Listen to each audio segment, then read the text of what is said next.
It's all about desired function. Functionality serves its best purpose in a kitchen. If you've got a loaf that you want to melt, we've got it. There's two primary attributes that make processed cheese stand out. One is function and the other one is standard of identity. So there's four key functions that processed cheese serves. There's saucing, topical melt, slice, and shred. Queso dip is really, it is a star of the processed cheese. It's one of the easiest things to work with and make. Very simple ingredients, can be altered by your choice of recipe, simply adding some chopped tomato, herbs. It can be a variety of different beans or onion, so it can have a lot of different flavors that can contribute and carry through this queso dip to make something unique and special that's your own.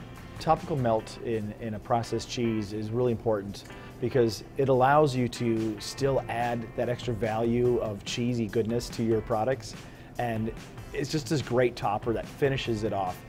It doesn't sauce all over because it's a topical melt rather than that saucing application that we've spoken of. So it's something like shreds on baked potato is a great way to put that topical melt onto your menu. Processed cheeses are also designed specifically for the ability to shred or slice. This requires a firmer body if the shreds or slices are going to be served cold. For example, a deli loaf is designed specifically for slicing, whereas it may not perform all the features that the other loaves have the attributes of melting into a sauce. The FDA groups pasteurized cheeses into defined commodity names and detail the requirements for each type.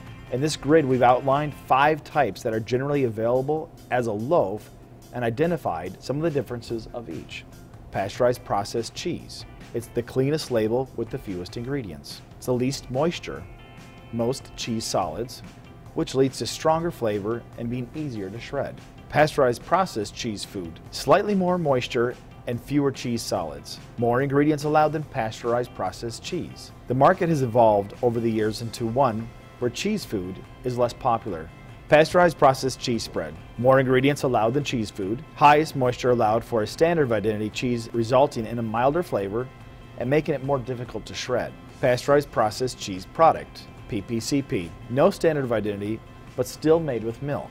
Imitation cheese and cheese substitute. No standard of identity. Typically made with vegetable oil.